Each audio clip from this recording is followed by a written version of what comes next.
Λάβουν όλοι. Δεν μπορούμε να συνεχίσουμε άλλο να κάνουμε αυτή τη δουλειά. Δεν βρίσκεις τετράδα στα μαγαζιά για να πάνε να δικαιώσουν. Μια στάση στο καφενείο δεν είναι 4 άτομα. Δεν μπορούν να βρεθούν 4 άτομα στα χωριά. Και εκεί σε ένα τέτοιο που έπρεπε να έχουμε τη συμπαράσταση όλων. Και δεν είναι... Τι σας είπαν, πρόβλημα από την αστυνομία, δημιουργήθηκε κάτι? Όχι, ναι, δημιουργήθηκε πρόβλημα. Τι έγινε? Ζήτησαν να μην κλείσουμε τον δρόμο. Ναι. Σταμάτησαν τα τρακτέρ να μην έρθουν στον μπλόκο. Λοιπόν, σταμάτησαν τα τρακτέρ. Καριές και στο τέτοιο. Έγραψαν συνάδελφο με τρακτέρ, με πρόστιμο, γιατί μπήκε στον δρόμο. Αυτό το πράγμα δεν θα περάσει έτσι. Δεν θα βάλετε τρακτέρ τώρα?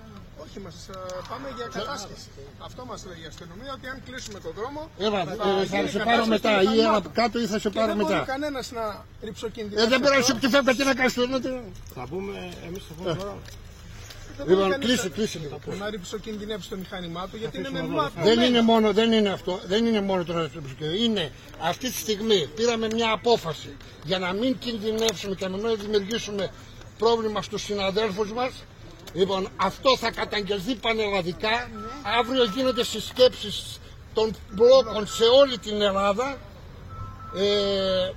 Τα μπλόκα θα ενημερωθούν για αυτό που έγινε.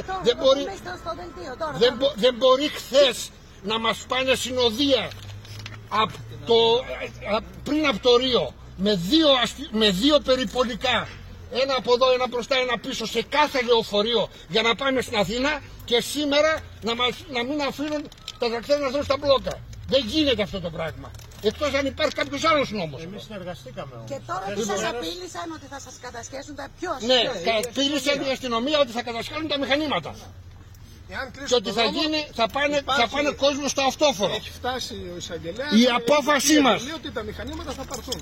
Η απόφασή μας αύριο την 7 η ώρα καλούμε σύσκεψη εδώ στον μπλόκο όλους τους φορείς, βουλευτές, πρώτα απ' όλα τους αγροτοκτηνοτρόφους, να έρθουν να συζητήσουμε και από κοινού να αποφασίσουμε ποια θα είναι η παραπέρα πορεία μας.